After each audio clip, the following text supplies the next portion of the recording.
Iterating an array is going through elements one by one. Let's create an array by using arrange function. Let's create array of 12 elements. How can we display this?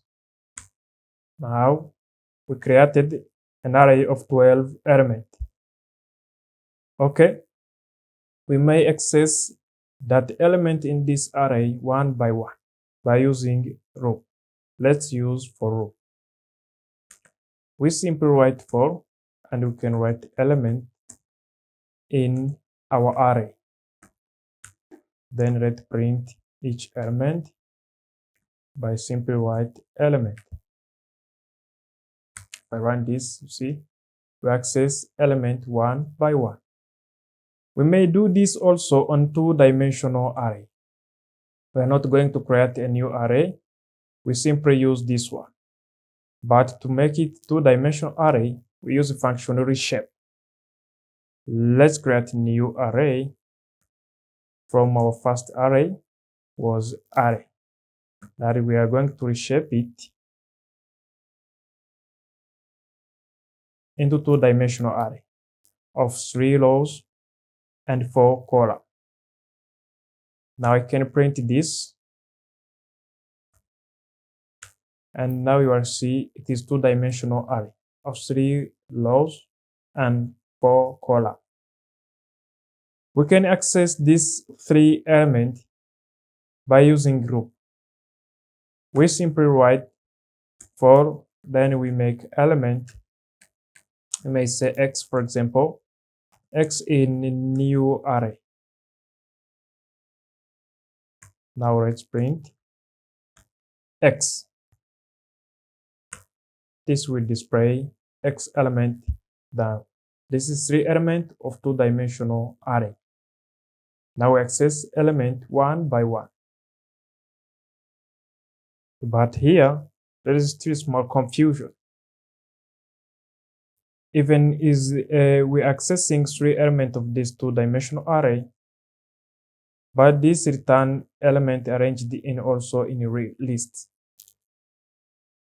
To handle this and we access each element as alone, we simply use nested loop. Here we will need to add another loop. So write use for, and we may define this loop as y in x, because x also is just an array. Then here we can also print this element. Let's print y. Let's remove this indent. Now we can run this. This will access each element as alone. We can also do it as well on 3 dimensions. Create 3-dimensional array.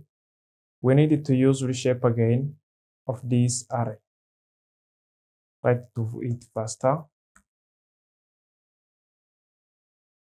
Let's say it is array 3, which is going to be equal to our array, and then we use reshape function. So reshape function going to pass a block. Now let's say this 3, and here it is 2. Now if I try to print this, you will see it is an array of 3 dimensions.